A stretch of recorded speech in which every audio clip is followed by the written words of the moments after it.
아멘. 하나님의 말씀 누가복음 4장입니다. 누가복음 4장 16절 한 절씩 교독합니다. 누가복음 4장 16절부터 스크린을 향해서 나오니까 같이 따라 하시면 되겠습니다. 16절부터 한 절씩 교독합니다. 예수께서 그 자라나신 곳 나사렛에 이르사 안식일에 자기 규례대로 회당에 들어가사 성경을 읽으려고 쓰시매 선지자 이사야의 글을 들이거늘 책을 펴서 이렇게 기록한 데를 찾으시니 곧 주의 성령이 내게 임하였으니 이는 가난한 자에게 복음을 전하게 하시려고 내게 기름을 부으시고 나를 보내사 포로된 자에게서 자유를 눈먼 자에게서 다시 보게 함을 전파하며 눌린 자를 자유케 하고 주의 은혜의 해를 전파하게 하려 하심이라 하였더라. 책을 덮어 그 맡은 자에게 주시고 앉으심에 회당에 있는 자들이 다 주목하여 보더라. 이에 예수께서 저희에게 말씀하시되 이 글이 오늘날 너희 귀에 응하였느니라 하시니 저희가 다 그를 전거하고 그 입으로 나오는 은혜로운 말을 귀히 여겨 가로되 이 사람이 요셉의 아들이 아니냐. 예수께서 저희에게 이르시되 너희가 반드시 의논하 너를 고치라 하는 속담을 인증하여 내게 말하기를 우리의 들은 바 가버나움에서 행한 일을 내 고향 여기서도 행하라 하리라. 또 가르치되 내가 진실로 너희에게 이르노니 선지자가 고향에서 환영을 받는 자가 없느니라. 내가 참으로 너희에게 이르노니 엘리야 시대에 하늘이 새해 6달을 닫히어 온 땅에 큰 흉년이 들었을 때에 이스라엘에 많은 과부가 있었을 때 엘리야가 그 중에 한 사람에게도 보내심을 받지 않고 오직 시돈 땅에 있는 사렙다 한 과부에게 뿐이었으며 또 선지자 엘리사 때에 이스라엘에 많은 분등이가 있었을 때 그 중에 한 사람도 깨끗함을 얻지 못하고 오직 수리아 사람 나만 뿐이니라. 회당에 있는 자들이 이를 다 듣고 다 분이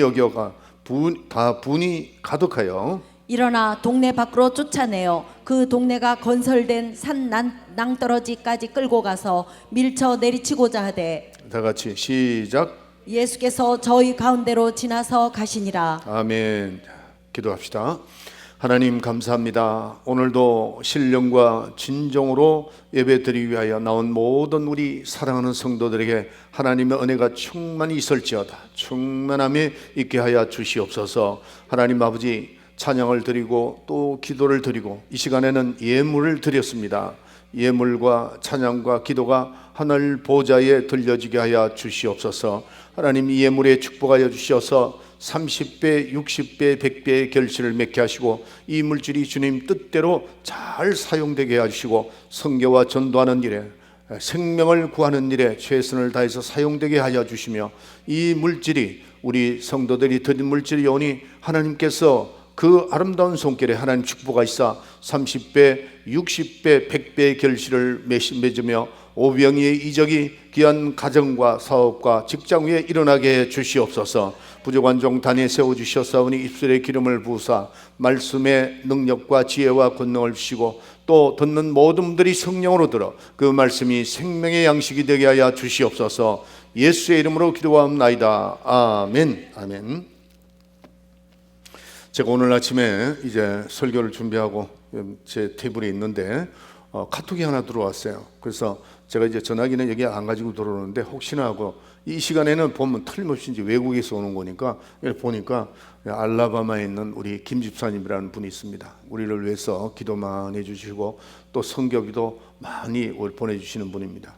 근데 그 김 집사님이 그 카톡이 들어왔는데 어쩌면 오늘 제가 이 전도에 대한 말씀을 이렇게 전하는 내용이었습니다. 뭐 그 내용은 여러분들이 알 필요가 없고 그 내용은 뭐 간단하게 김장한 목사님 여러분들 아시죠? 그 한국의 침례교회 부인은 외국분이고 또 이제 그 우리 김장한 목사님은 한국분으로서 미국 와서 이제 공부하다가 국제 결혼을 해서 거기던 자녀들이 어떻게 예수를 믿게 됐는가에 대해서 이렇게 좋은 은혜 시간이 됐습니다. 그래서 제가 한참 읽었어요. 보냈는데 그걸 읽으면서 전도자의 마음이 어떤 마음이라야 되는가 하는 것을 다시 한번 이렇게 가슴이 찡하더라고요. 그 자녀들 중에 한 사람이 미국에 와서 엄마는 미국 사람이고 미시간 사람인데 이게 한국 말은 하는데 언어를 잘 모르는 게 읽거나 또 이렇게 그 쓰는 거 이걸 잘 못해서 고민을 한다가 이제 어떤 선생님을 만나가지고 좋은 선생님을 만나서 이렇게 됐다 하는 것과 또 그분이 트리니티 칼리지를 나왔더라고요. 샘 목사 거기 나왔던 거기더라고 보니까. 근데 거기에 나왔는데 거기에 교육학 박사로서는 처음 그 교육학 박사를 땄는데 그것이 그 국민학교 4학년 때 만났던 어떤 담임 목사님에 대해서 잠깐 단정을 했는데 제가 느끼기에는 이 전도자가 이런 마음을 가져야 되지 않겠나, 주의종도 그렇고 또 전도자가 이런 마음을 가져야 되지 않겠나 하는 그런 생각을 가지고 오늘 이 단위에 섰습니다. 굉장히 은혜가 되어서 잠시 말씀드리는 겁니다.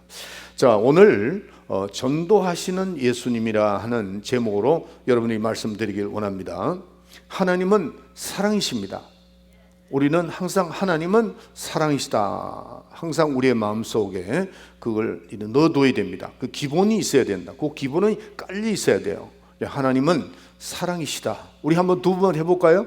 시작. 하나님은 사랑이시다. 하나님은 사랑이시다. 네, 하나님은 사랑이시다. 하나님은 사랑이시기 때문에 독생자 예수 그리스도를 이 땅에 보내주신 겁니다. 우리 이 세상을 사랑하는 건 하지만은 그 먼저 하나님은 그 자신이 사랑이란 말이에요. 사랑이라서 독생자 예수 그리스도를 이 땅에 보내주시고 세상을 불쌍히 여기셨다 하는 겁니다. 우리가 이 성경에 보면 국률이라는 단어가 나옵니다. 국률, 하나님이 우리를 국률이 보살핀다 하는 말씀이 있는데 그 국률이란 뜻은 두 가지 의미가 있습니다. 하나는 불쌍히 여기고 그 다음에 하나는 사랑한다, 그런 말입니다. 그게 국률입니다. 우리가 사랑만 하는 것이 아니고 불쌍히 여길 줄도 알아야 되잖아요. 그래서 하나님은 우리를 볼 때 국률이 여기시는데 우리를 불쌍히 여기시고 또 사랑하신다, 이런 말씀입니다. 그래서 하나님은 우리를 사랑하셔서 우리에게 독생자 예수 그리스도를 보내주신 그 소식을 알리는 것이 뭐냐? 전도입니다. 전도다. 누가복음 16장 16절에 보면은 율법과 선지자는 요한의 때까지만, 이렇게 율법과 선지자는 요한의 때까지만이라고 성경에 나와 있습니다. 자, 구약 시대에 이 전도도, 구약 시대도 전도가 있었습니다. 근데 구약 시대의 전도는 율법과 선지자가 그 임무를 맡았습니다. 임무를 맡아가지고 율법과 선지자가 전도의 임무를 맡았습니다. 자, 그런데 이 율법이라는 그 하나님의 말씀, 율법은 우리에게 뭘 전도하는 의무를 가졌느냐 하면은 의인을 찾는 겁니다. 죄인을 찾는 게 아니에요. 율법은 죄인을 찾는 것이 아니고 죄인을 찾는 것이 아니고 의인을 찾았다는 거죠. 의인을 찾았는데 아주 물고기를 잡듯이 아주 그냥 그물을 쳐서 찾고 또 잡고 했는데 이 세상에는 의인이 한 사람도 없더라라고 로마서 3장 10절에 나옵니다. 그래서 의인은 없나니 하나도 없다, 그렇게 말씀을 하신 겁니다. 그래서 이 선지자의 임무가 뭐냐 하면은, 그러면은 죄인 있으면 다 죽죠. 죄인만 있으면 다 죽으니까 그러면 우리는 죽음을 향해서 가야 되는가 하는 그런 좌절함을 가지고 있는 그들에게 이 선지자들은 하나님의 음성을 듣고 그것만이 아니고 우리가 이제 죽음을 향해서 가야 되는데 그러나 희망을 주는 겁니다. 이 선지자는 메시아가 온다 하는 것을, 이 의인이 이 땅에 없는 것을 알고 의인만이 구원을 우리를 구원할 수 있는데 의인이 없기 때문에 의인 하늘에 쏘시는 그 의인을 예비하고 준비하는 의무가 뭐냐 하면은 선지자입니다. 선지자가 그거를 이제 예비하는 거죠. 어떤 분은 의인이 오게끔 이 세상에 의인이 오는 겁니다. 왜냐하면 인간은 죄인이기 때문에 본질상으로 하나님과 원수가 된 겁니다. 원수가 되었고 또 하나님과 원수가 되면은 그 진노가, 하나님의 원수의 그 진노를 우리는 당해야 됩니다. 그 인간들에게 성경에 나와 있죠. 그래서 우리가 하나님과 단절되고 나니까 어떻게 됐느냐 하면은 하나님과 원수가 됐죠. 원수가 되니까 하나님과 교통할 수가 없습니다. 또 음성을 듣지 못합니다. 하나님과 대화를 할 수가 없어요. 하나님과 전혀 무관한 사람이 되어버리고 말았다는 겁니다. 이거를 선지자는 보면서 이래서는 안 되겠다. 그러나 하나님께서 독생자 메시아를 보내주시겠다고 하는 그 사실을 알리는 것이 율법입니다. 선지자입니다. 그래서 선지자들은 오실 메시아를 예비하는 사람들이었고 많은 백성들에게 그걸 알려주었습니다. 자, 그래서 근데 하나님과 죄로 말미암아 단절되고 나니까 하나님이 자신도 보여주고 싶지만 세상이 볼 수가 없어요. 왜냐? 죄 때문에. 죄 때문에 하나님과 가겨버리고 말았다는 거죠. 그래서 이사야서 59장 2절에 보면은 이사야서 59장 2절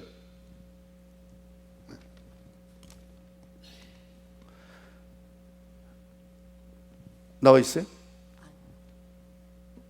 오케이. 자, 제가 59장 2절 내용이 뭐냐면 죄가 가리웠기 때문에 인간이 하나님의 도움을 구할지라도 하나님은 눈을 가리시고 보이지 아니하며 인간이 아무리 하나님을 향해 부르짖어도 그 귀를 막고 듣지 않는다 하는 것을 잠언 1장 28절에 말을 하고 있습니다. 그래서 이처럼 죄라고 하는 것은 담을 가려놨다. 누구와? 하나님과 우리 사이를 갈려놨다는 겁니다. 단절된 그 인간의 실상은 참 가련하는 거죠. 왜? 죄 때문에 지옥 가야 되니까. 그래서 하나님과 인간 사이는 완전히 이제 분리가 된 겁니다. 그러나 죄로 인하여 죽어서 마땅한 인간을 하나님께서는 불쌍히 여기셔서 의인을 보내는 겁니다. 이 땅에 의인이 죄인을 구하는 겁니다.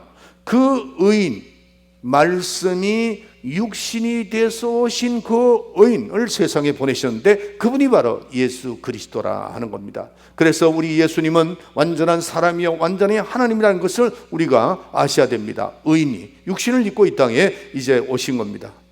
왜냐하면 사람과 사람과의 관계는 대화가 필요할 때 사람이 필요하죠. 그러니까 예수님도 사람으로 오셔야 됩니다. 사람으로 오셔야 그 언어로, 그 감정으로, 이성으로 우리가 전달할 수 있게끔 예수님은 사람으로 오신 겁니다. 오셔서 사람과 사람과의 접촉을 할 수 있도록 그렇게 해서 예수님을 하나님께서 이 땅에 보내주신 겁니다. 어떤 모습으로? 인간의 모습으로, 완전히 인간한 모습으로 오신다.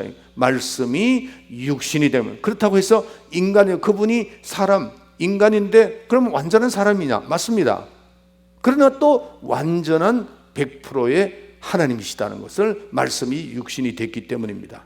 그래서 우리가 오늘날 세상을 전도하는데 사람이 아니고서는 전도할 수가 없습니다. 전도는 꼭 사람이 하는 겁니다. 짐승이 하는 거 아닙니다. 새가 하는 게 아니에요.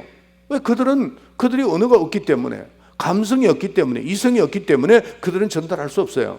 예수님은 그래서 완전한 인간으로서 이 땅에 오셔서 감성과 이성을 가지고 복음을 전하기 시작한 겁니다. 자, 그런데 그 복음을 전하는데 하나님과 사람 사이에 뭐가 가로막혔다고 그랬죠? 죄로 말미암아 가로막힌 겁니다. 그래서 하나님과 우리 사이는 막혀버리니까 여기에 의인을 두시고, 누구? 예수님. 의인을 두시고 인간과의 관계를 맺는 겁니다. 그래서 우리는 하나님 앞에 나아갈 때 직접 갈 수가 없어요. 죄 때문에. 그래서 어떻게 했느냐? 예수님을 이 땅에 보내주시고 그 예수 그리스도를 통해서 하나님께 나아가게끔 했다는 겁니다.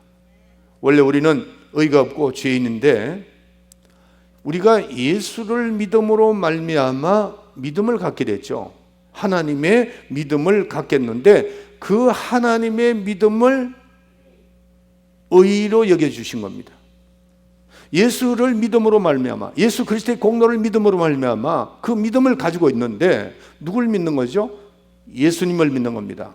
예수를 나의 구세주로 믿음으로 말미암아 우리를 의롭다 칭함을 해준 겁니다.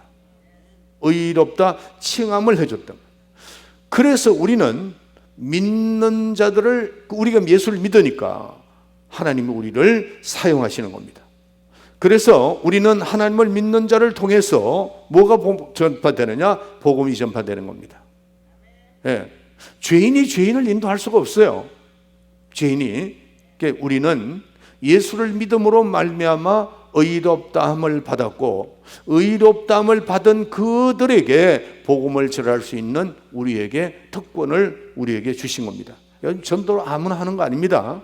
예. 믿지 않는 자가 절대 전도하는 거 아닙니다. 할 수도 없어요. 그들이 그 속에 의가 없기 때문에, 그 속에 하나님이 없기 때문에 뭐를 전달하겠어요? 전달 못합니다. 우리는 하나님이 예수를 믿음으로 그 믿음의 의를 인정해 줬고, 그 인정 의롭다함을 받은 그것으로 우리는 복음을 전할 수 있는 자격을 우리에게 주셨습니다. 그게 뭐예요? 전도입니다. 자, 그러면은 구약 시대의 마지막 선지자가 누군가 하면은 침례 요한입니다. 시대별로 구분하면은, 그러니까 구약 시대의 마지막 끝이 누구냐면 침례 요한입니다. 침례 요한이 마지막 선지자인데, 이 침례 요한은 성령의 감동을 받아서 복음을 전했어요. 전했는데 그가 전한 것이 복음이 아니고, 조금 전에 제가 말 실수했는데 침례 요한은 전도만 한 겁니다. 전도를 했는데, 그가 전한 그 복음이 뭐냐 하면은 예수님이 전한 복음이 아닙니다. 그가 전한 것은 회개를 전한 겁니다. 회개. 예. 그래서 침례 요한이 와서 회개하라 천국이 가까웠느니라 하는 단어는, 한국말을 단어는 똑같아요. 그 다음에 예수님이 이 땅에 오셔가지고 회개하라 천국이 가까웠느니라 하고, 이게 뜻이 다르다는 게, 말은 똑같아요.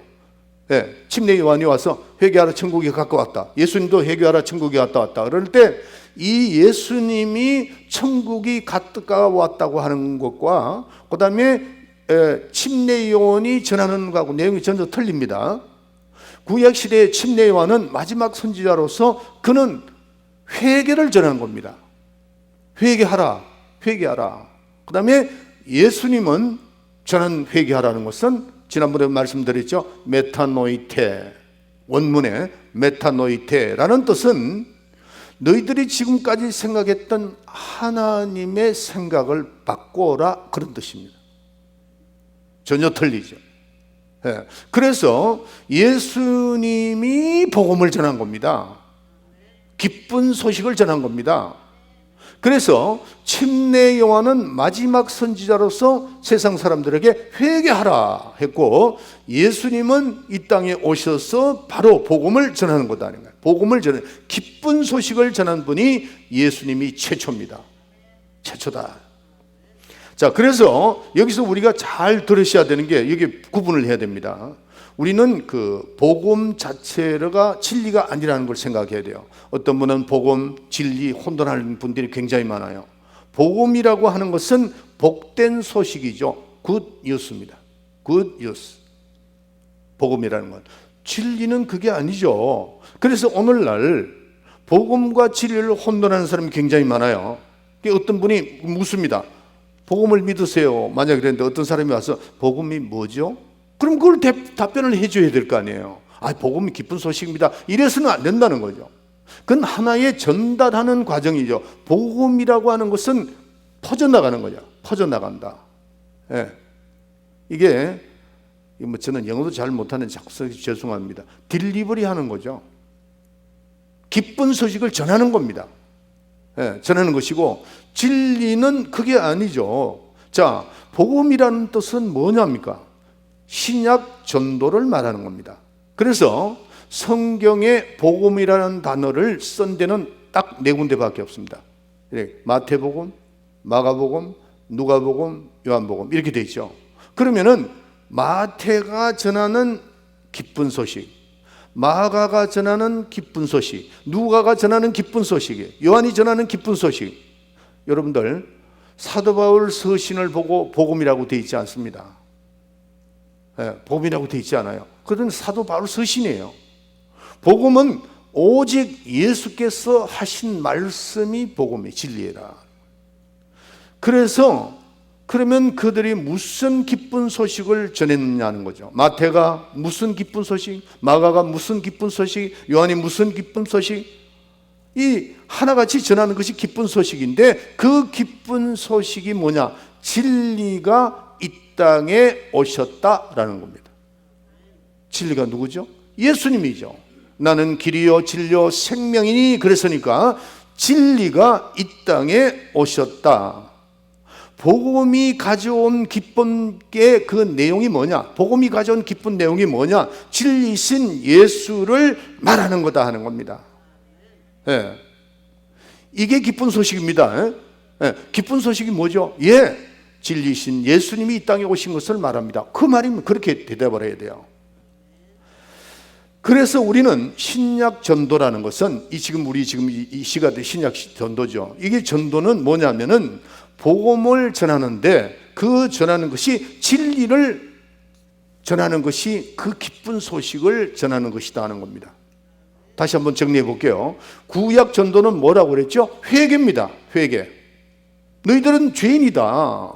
그까지만 한 겁니다. 전도. 그래서 침례 요한이, 그들이 그 침례 요한이 와서 회개하라, 천국이 가까워왔느니라. 예수님도 회개하라, 천국이 가까워왔느니라. 예수님은 말하기를 하나님의 생각을 바꿔라, 이렇게 말씀을 한 겁니다. 그래서 구약 전도는 전도자는 회개하시오. 신약 전도는 뭐냐? 예수님께서 말씀하시기를 하나님을 믿으니 또 나를 믿으라, 진리를 믿으라. 예, 그러면 너에게 구원이 있다. 이것이 우리에게 기쁜 소식이다 하는 겁니다. 하나님께서 보내주신 진리, 곧 하나님께서 우리에게 보내주신 예수를 믿으면 구원이 있다. 이게 기쁜 소식이고 그게 진리라는 겁니다. 아멘, 아멘. 그래서 이 진리신 예수를 우리에게 주셨는데, 예수님이 뭐라고 말씀하시냐면은 내 피를 받아 마셔라, 내 살을 받아 먹어라 하면서 자기 자신을 나눠주는 겁니다. 자, 여기에서 그때 당시에 여러분들이 있었다면 이거 이해했을 수 있을 것 같아요? 예?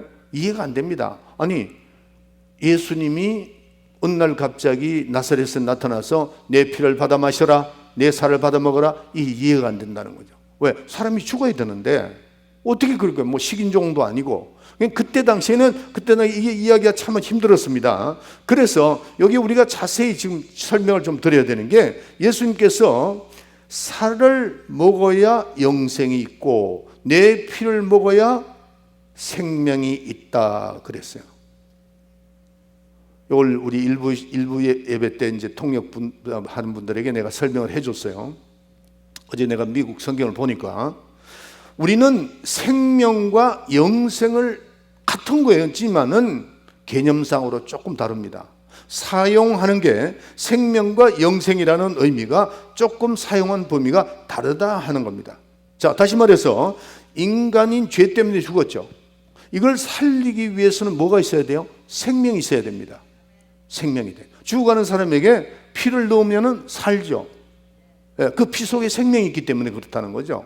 예, 그건 뭐 영적인 생명이 아니죠. 육적인 생명인데. 자, 그래서 예수 그리스도의 그 보혈은 우리로 죄로 말미암아 영생을 얻게 했다는 거죠. 내 피를 먹어야 생명이 있다. 내 피를 먹어야 마셔야 생명이 있다. 이게 피라는 것은 영어로 보니까 라이프 이렇게 돼 있죠. 그렇게 돼 있는데 그걸 내가 구분하기 위해서 영생은 뭐냐? 이터널 라이프 이렇게 돼 있습니다. 이걸 구분을 하세요. 예, 구분해 가지고, 자, 그래서 죄에서 우리를 구하는 것은 뭐만 있어요? 생명이 있습니다. 생명. 생명으로 인해서 우리를 구원을 했습니다. 자, 그러면은 그 생명이 영원토록 보존하기 위해서 뭐가 있어야 되느냐? 영생이 있어야 된다는 거죠. 영생이 있어야 된다 하는 겁니다. 그래서 우리는 그리스도의 피로서 과거의 죄를 죽었던 영이 살아나는 겁니다. 예수 피로서 생명이 살아나는 겁니다. 자, 그러면은 조금 전에 다시 되풀이하는데요, 영생의 말씀으로 인해서 영원한 생명을 얻게 되는 겁니다. 영생의 말씀, 여기는 말이라는 것이 아니고 말씀이 육신이 되어 오신 그 말씀, 태초에 말씀이 계시니라. 이 말씀이 하나님과 함께 계시는 이 말씀이 하나님 곧 하나님이라 하는 그 영생의 말씀으로 인하여 우리는 어떻게 돼요? 영생하게 된다는 겁니다. 그래서 예수의 살을 먹어야, 예수의 피를 마셔야 생명이 있고, 생명이 있는 그 자태에서 영원하신 그 영생의 말씀을 먹음으로 말미암아 우리는 영생한다 하는 겁니다. 이해가셨으면 아멘 하세요. 예수의 피로 우리의 죄를 사하시고 우리를 살렸고, 살려놓은 그 영혼, 영생을 우리가 영원토록 eternal life, 영원히 사는 그것을 우리가 예수의 몸을 먹음으로 말미암아, 예수님 몸이 뭐라고요? 말씀이 육신이 됐다는 거예요. 나중에 조금 설명하겠습니다. 자, 그래서 그러면은 우리가 예수께서 자신의 피와 살을 주려면 어떻게 된다고요? 조금 전에 말씀드렸죠. 죽어야 된다. 예수님이 죽으셔야 된다. 자, 예수님의 죽음이 우리의 최고의 복음입니다. 최고의 기쁜 소식이라는 거죠. 고린도전서 11장 26절, 너희가 이 떡을 먹으며 이 잔을 마실 때마다 주의 죽으심을 오실 때까지 전하는 것이니라. 그렇죠. 자, 저기 보면은 너희가 이 떡을 먹으며 이 잔을 마실 때마다 주의 죽으심을 오실 때까지 전한다. 죽으심을 그랬어요.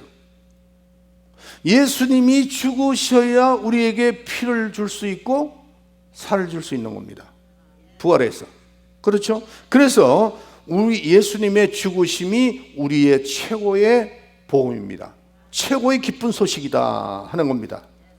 그래서 이와 같이 우리의 전도는 예수님께서 주신 그 살과 피를 전하는 겁니다. 자, 그럼 조금 전에 말씀드렸듯이 여러분들 예수님의 피와 살이 어디서 나왔느냐는 거죠. 살과 피가 어디서 왔느냐. 자, 예수님의 살은 바로 조금 전에 말씀드렸지만은 말씀에서 온 겁니다.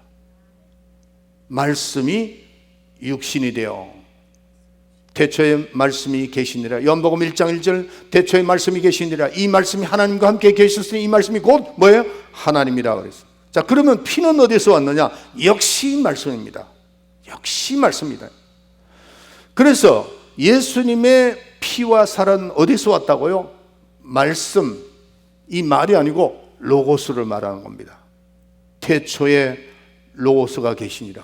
이 로고스와 하나님이 함께 계셨을 때는 이 로고스가 곧 누구예요? 하나님이시라는 그 말씀에서 살이 오고 말씀에서 피가 온 겁니다. 말씀이 육신이 되어서, 그래서 하나님의 말씀이 피가 되고 살이 되고 뼈가 되는 겁니다. 그 말씀을 모든 사람에게 생명을 얻게 하고, 그 모든 말씀은 그 말씀이 영생을 우리에게 얻게 하는 겁니다. 그래서 예수님의 피를 먹음으로 말미암아 생명이 살아나고, 예수님의 살을 먹음으로 말미암아 우리는 영생하는 겁니다. 조금 전에도 말씀드렸는데, 당시의 사람들이 어떻게 예수님의 살과 피를 마시겠는가 이렇게 고민했죠. 그러기 때문에 지금도 마찬가지입니다. 그때 당시의 사람이나 지금이나 예수님의 피와 살을 우리가 어떻게 먹어? 이거 잘 이해가 안 되죠. 잘 이해가 안 되고, 지금도 예수 믿는 사람을 2000년 전에 예수님이 이 땅에 오셔서 하신 모든 일이지만은 그걸 설명해도 이해가 안 됩니다. 그래서 성령의 도움을 받으라는 겁니다. 예수님께서 이 땅을 떠나실 때 그 성령을 받으라고 하는 그 말이, 그 말씀이 얼마나 우리에게 중요한지 몰라요. 왜 그런가 조금 이따 설명을 제가 드리겠습니다. 구약시대, 신약시대 전도가 뭐냐면은 성령의 감동받은 자들이 하는 겁니다. 성령의 감동받지 않으면 절대로 이 말씀을 전할 수가 없어요. 예. 자기가 직접 그런 경험이 없고 그런 감동이 없으면 절대 전하지 못합니다. 그래서 과거에는 성령에 감동된 자들이 전도만 했습니다. 그 전도가 뭐냐? 광고죠. 그냥 예수 믿어, 예수 믿어, 구원이 있어, 이렇게 광고식으로 하나의 광고식으로 전달됐지만은 현재는 어떻게 되느냐? 보혜사 성령을 받은 그 보혜사 성령이 내 영 속에 와 있는 그 성령으로 말미암아 전도하는 것이 아니고 증거하는 거죠. 증거. 윈니스가 되는 겁니다. 목사님 우리는 안 받는데요. 성령이 내 속에 와 계시잖아요.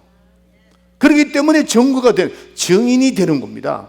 전도자가 되는 것이 아니고 그냥 광고를 전하는 것이 아니고 내 속에 성령이 와 계시니까 그 성령으로 인해서 증거자가 되는 겁니다. 윈니스가 된다는 거죠. 그러니까 성령 받은 사람들이요, 복음을 전하는 거 보면은 꼭 본 것 같이 말해요. 본 것 같이. 제가 지난번에 한번 간증했죠. 제가 한국에 나갔을 때 우리 친구 한 놈이 어떻게 된 거 그리고 왔어요.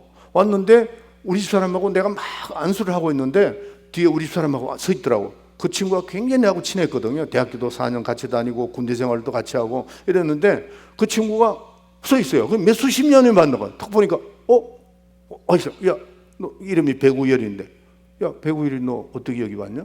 그렇게 얘기하니까, 그러니까, 조금만 기다려. 그리고 이제 안수 막 하고 호텔에 갔어요. 호텔에 갔는데, 나한테 앉아가지고 이렇게 얘기를 해요. 앉다 마자, 야, 내가 너한테 반말을 해야 될지, 존대를 해야 할지 모르겠는데, 그러니까, 야, 네 친구지간에 무슨 소리냐? 그랬더만, 네가 복음을 전하고, 말씀을 전하고, 그걸 보면서 자기가 너무 놀랬다는 거예요. 뭘 놀랬느냐? 물어봤어요. 그랬더만은, 죄송합니다. 신령하다는 거예요. 꼭 하나님을 본 사람 같이 너는 가더라 그래요. 저 우리 사람과 같이 들었습니다. 나는 그때 어떤 생각을 들었냐면은 내가 무슨 얼굴에 내 꼬라지에 무슨 신령함이 나타나겠습니까? 내 속에 있는 성령이 그렇게 하시는 거죠. 또 저는 제 속에 있는 성령으로 말미암아 안수도 하고 신유연사도 나타나고 하나님 나와 함께 하시는 걸 그걸 너무나 경험을 하기 때문에 아니 본 것보다 더하지요. 여러분들 본 것보다 더한 건 체험입니다. 네.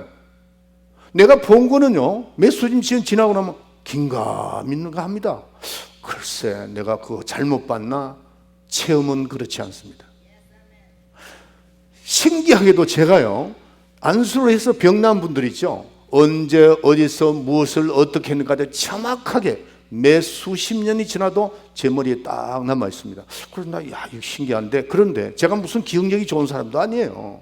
그런데 느끼는 거는 내 속에 누가 계세요? 성령이 계시기 때문에, 성령으로 말미암아 제가 했기 때문에 그것이 그 성령이 떠나지 않죠. 내 속에 계시는데 확실하게. 그래서 우리는 성령의 도움이 아니고는 전도할 수가 없습니다. 이 전도 정인이 될 수가 없다는 거죠. 구약시대 사람들은 하나의 전도자였습니다. 그렇기 때문에 광고 역할만 하고, 그리고 현재 사람들은 성령의 전거를 받아 복음을 전하니까 확실하게 되죠. 그래서 여러분들 보세요. 성령이 우리 속에 들어왔는데 그 말씀을 성령을 통해서 옮겨지는 겁니다. 왜? 성령은 진리의 영이라고 했기 때문에 성령이 내 속에 계시는 그것으로 이렇게 옮겨진다는 거죠. 구약시대 전도자들 성령의 감동을 받았어요. 신약시대는 성령을 받고 보혜사 성령을 받고 확실히 내 속에 들었으니까 아주 자신 있게 하는 겁니다. 자신 있게. 그 말씀을 누가 운반한다고요? 성령이 운반합니다. 그래서 선 사람들과 말씀을 전할 때 그 전하는 말씀이 성경으로 막 전하니까 상대방이 감동받죠. 감동. 근데 제가 이 마이미 때 그런 일 많았습니다. 마이미에 옛날에 여기에 영사관이 있었습니다. 여기 영사관. 영사관 직원이 옛날에 우리 박 집사님이라고 계시는데 이스라엘 에일라인 그 집사님이 데리고 왔어요. 내가 전화하는데 1시간 전하고 나니까 이분이 그래요. 목사님, 저는요 전혀 예수를 잘 안 믿는 사람인데 마음이 막 뜨거워지고 이상합니다. 이거 잘못되는 거 아닙니까? 오히려 이러더라고. 또 잘못되는 거 아닌가? 또 그러더라고. 왜냐? 성령이 그 진리의 말씀을 전달하니까, 제가 전달하니까 이게 그 사람에게 막 전달되니까 상대방이 막 이렇게 되는 거예요. 어떤 사람은 또 그걸 부담스럽게 생각하는 분이 있어요. 하나님이 역사하는데 얼마나 감사합니까? 음식을 먹으면 위장에 들어가고 말씀을 먹으면 우리의 영 속에 들어오고 그 말씀이 성령으로 전달되는 겁니다. 할렐루야. 자, 그러면 오늘날 우리가 이 교회는 임무가 뭐냐 하는 겁니다. 예수님께서 이 땅에 계시고 또 모든 일을 다 행하시고 그분은 세상을 떠나면서 그리스도의 남은 고난, 우리가 주님 오늘 그날까지는 예수님이 그동안 고난을 많이 당하시고 했던 그것을 이제 다 끝마치고 성천하셨잖아요. 성천하셨는데 그 나머지는 예수 그리스도의 고난이죠. 그 남은 고난을 짊어지는 것이 교회가 하는 일입니다. 그리스도의 남은 고난에 동참한다. 교회의 임무가 그겁니다. 예수님이 하시던 그 고난을 우리가 담당하는 겁니다. 그래서 교회라는 것은 이게 이제 모였다가 찬양을 부르고 하나님께 영광을 돌리고 그다음에 이제 흩어지면은 그 교회가 예수님의 몸이 갈라져 나가는 겁니다. 작은 예수가 되어서 여러분이 나가는 겁니다. 그래서 여러분들이 흩어지는 교회, 그다음에 모이는 교회, 지금 이 모였죠. 이 흩어지는 교회, 예수님의 몸 된 교회가 자기의 몸을 찢는 것 같은 그런 마음을 느껴야 된다는 거죠. 이 떡을 먹으며 여지지 않을 마실 때마다 그리스도의 죽음을 그분이 오실 때까지 전하는 것이다 그랬어요. 그게 성찬을 할 수 있는 자격입니다. 그래서 우리가 이 성찬을 할 때 첫째는 예수 공로를 우리가 믿어야 되고, 두 번째로는 성찬을 하고 난 다음에 우리의 임무는 뭐냐면은 그리스도의 남은 고난에 동참하는 것, 예수 그리스도에 흩어지면서 죽으심을 전하는 것입니다. 전도는 어떤 사람이 할 수 있는가? 정말 성령으로 인도함을 받는데 누가 전도할 수 있는가? 하나님을 사랑하는 사람입니다. 하나님을 뜨겁게 사랑하는 사람이 전도할 수 있어요. 여러분들, 제가 인생을 살면서 여러분들도 저를 34년 동안 여기 목회를 했는데 제 입에서 제일 많이 나온 단어가 뭐였냐면은 인간적인 것.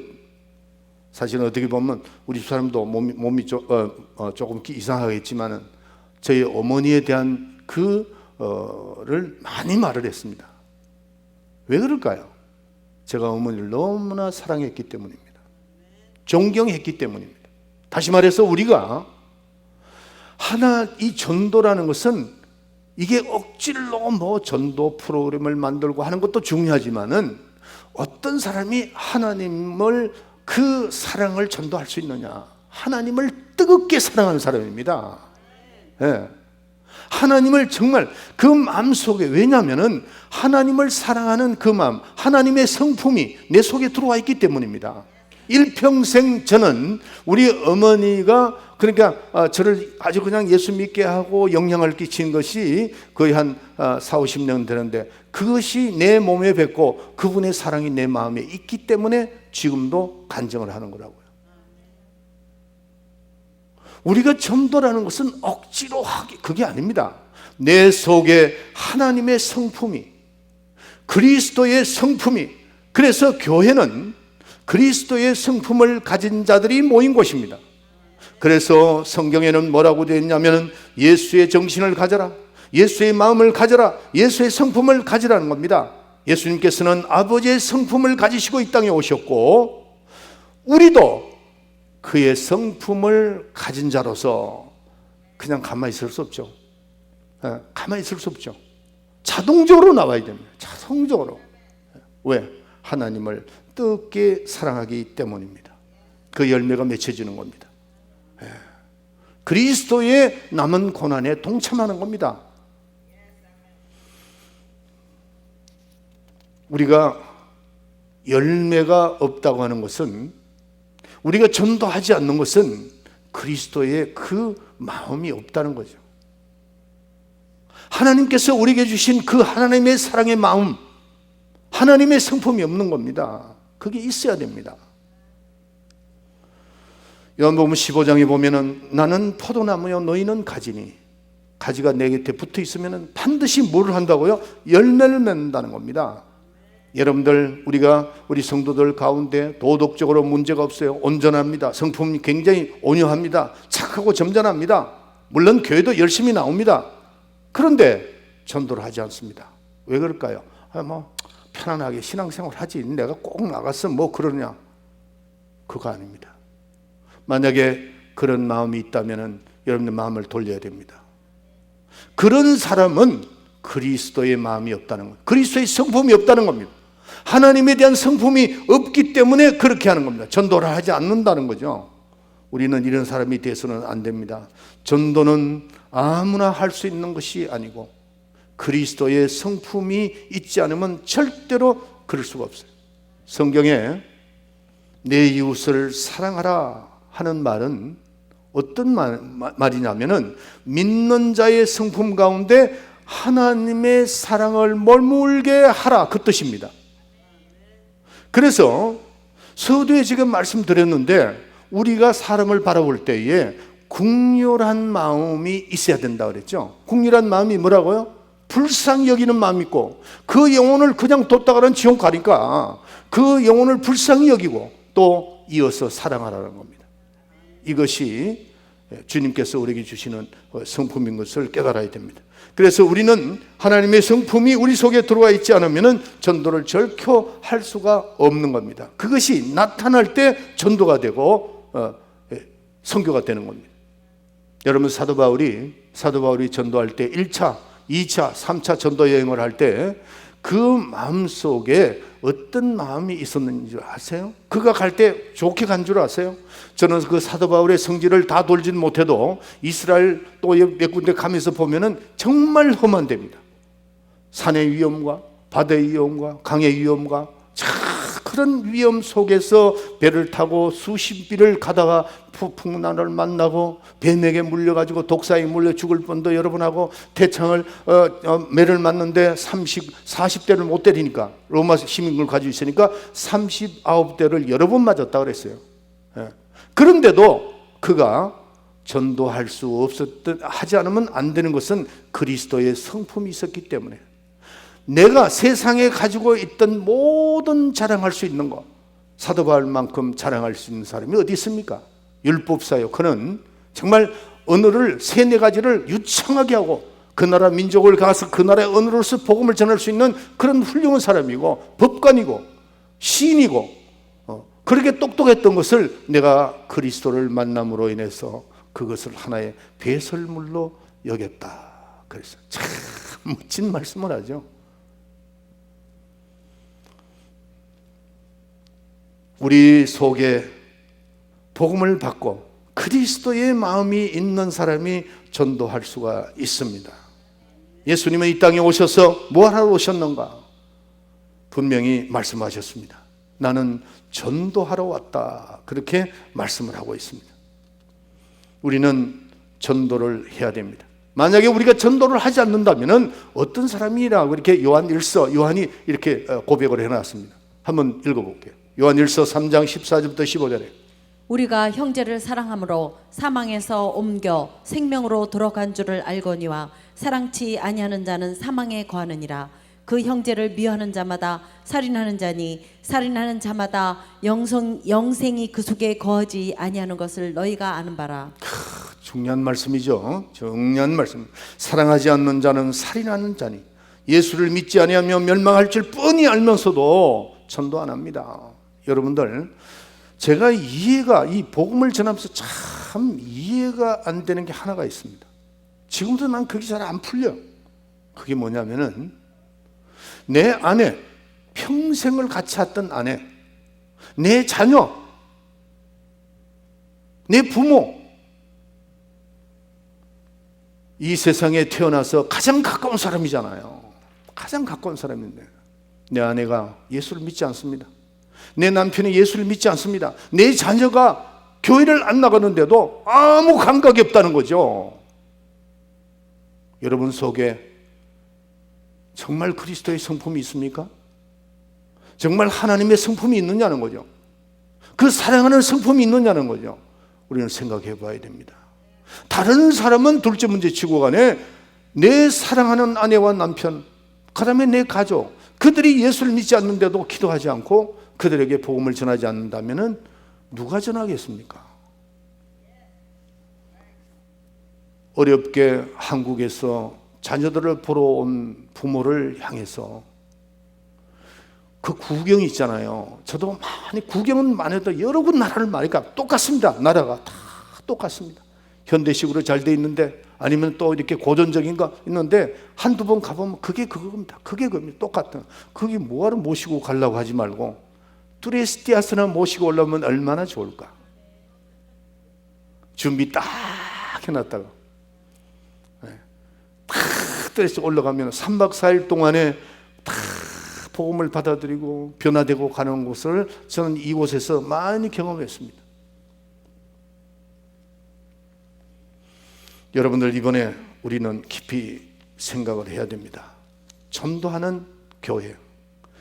박수복 장로님이 잠깐 기도할 때 분명히 우리 교회 목표가 제자 삼는 교회, 선교하는 교회, 그 다음에 정말 성령 충만한 교회가 되어야 됩니다. 여러분들, 우리는 그 하나님의 사랑을 전하는 자가 되어야 됩니다. 그리스도의 남은 고난을 동참하는 자가 되어야 됩니다. 그리스도께서 세상을 사랑하신 것처럼, 세상을 위하여 목숨을 버린 것처럼 우리도 그렇게 살아가야 됩니다. 그리스도의 남은 고난 한번 생각해 볼까요? 여러분들, 예수님은 예루살렘 중심으로 복음을 전했습니다. 예루살렘 중심으로. 그 다음에 성천하시고 난 다음에 너희들이 이 사명을 맡아라 하고 제자들에게 위임을 해줬습니다. 그 제자들이 나가서 복음을 세계적 복음까지 막 가는 거죠. 그 다음에 그 후에는 예수 믿는 저와 여러분들, 성령 받은 저와 여러분들, 하나님의 성품 있는 저와 여러분들, 우리에게 사명을 위임을 해 주었습니다. 마태복음 28장 19절 20절 읽어주세요. 그러므로 너희는 가서 모든 족속으로 제자를 삼아 아버지와 아들과 성령의 이름으로 침례를 주고 내가 너희에게 분부한 모든 것을 가르쳐 지키게 하라. 볼지어다 내가 세상 끝날까지 너희와 항상 함께 있으리라 하시니라. 할렐루야. 네. 이게 뭡니까? 선교입니다. 그러니까 예루살렘, 예수님이 잘 이렇게 인도하셨어요. 예루살렘과 그 다음에 유다와 사마리아까지는 제자들이, 12제자들이 보고 그 이상의 더 많이 했죠. 그 나머지 땅끝까지는 누구죠? 우리의 사명입니다. 우리 교회가 사명을 갖는 거죠. 그동안 우리 교회는 선교를 많이 했습니다. 여러분들 많이 했습니다. 정말 우리가 이 마이애미의 큰 교회도 아닌데 정말 많이 했죠. 칠레, 아르헨티나, 거기다가 또 베네수엘라에 중남미로 있어서도 하고, 거기다 러시아, 그다음에 이스라엘, 저 아프리카에 우간다, 얼마나 많은 돈을 보내고 기도하고 또 선교사들도 나가게 하고 얼마나 많이 했습니까? 우리 교회 그거는 참 잘했습니다. 그런데 지역 전도는 조금 여러분들이 이렇게 좀 덜한 부분이 있어요. 이번 이 말씀을 듣고 우리 교회 여러분들이 전도해야 됩니다. 이 빈자리 맡고야 됩니다. 그런데 제가 여러분에게 부탁드리고 싶은 것은, 빈자리를 채운다는 말은 그것도 틀린 말은 아니에요. 그렇지만은 우리 교회가 이 교회를 채우기 위해서 전도 아닙니다. 아닙니다. 영혼을 사랑하는 마음으로 전도함으로 이 교회가 채워져야 됩니다. 영혼을 사랑하는 마음, 그리스도의 마음을 가지고 하나님의 그 성품에 뜨거운 그 사랑에 못 이겨서 저 그냥 뒀다가는 지옥 가는데 안 되는데, 이렇게 염려하면서 그들을 사랑하는 마음으로 전도해서 우리 교회를 채울 때 하나님께서 크게 축복하실 줄 믿습니다. 그리스도의 남은 고난에 동참하는 여러분이 되시기를 예수 이름으로 축원합니다. 기도합시다. 지금은 우리 구주 예수 그리스도의 은혜와 하나님 우리 아버지의 만국하신 사랑과 성령의 감동 충만 내재 교통하심이 오늘 말씀을 듣고 그리스도의 남은 고난에, 그리스도께서 우리에게 주신 그 사명에 동참하며 주님의 사명을 감당하리라.